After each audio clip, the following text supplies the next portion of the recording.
দেখেন কত বড় একটা মাছ। এটা সাপ না, মনে করিয়েন না যে এটা সাপ, এটা বললাম তারাবাইং।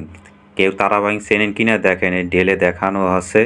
তা ডাললেই আপনাদেরকে দেখতে পারবেন এটা মাছ না সাপ। দেখছেন কত বড় একটা মাছ।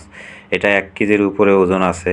তা এই মাছটা চাইতে পাইছে, সেই জন্য আর কি ধরে দেখানো আছে। তা দেখেন ধরে দেখাচ্ছি, তা ধরতেও ভয় লাগে। দেখেন নিচে কি সাদা মাছটা।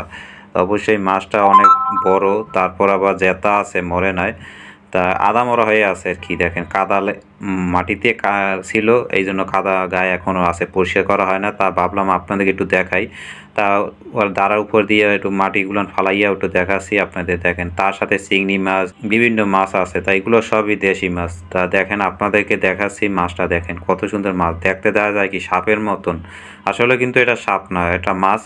তা আপনাদেরকে দেখাচ্ছি যে আপনারা এই মাছটা কেউ চেনেন কি না। অবশ্যই আপনাদের কার কার এলাকায় এই মাছটার নাম কি বলে অবশ্যই জানাবেন।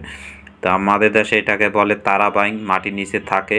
সেজন্য আপনাদেরকে একটু দেখাচ্ছি, অবশ্যই জানাবেন যে এই বাইং মাছটা আপনারা কে কে পছন্দ করেন, কারা কারা খান।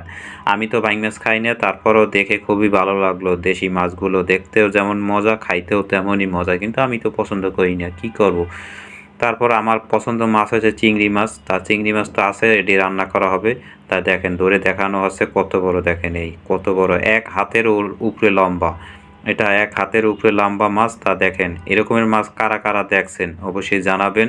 আর আমি এইটা প্রথম দেখলাম, সেই জন্য ভাবলাম আপনাদেরকে একটু দেখাই। এত সুন্দর বড় মাছ, দেখেন কি সুন্দর বসে আছে।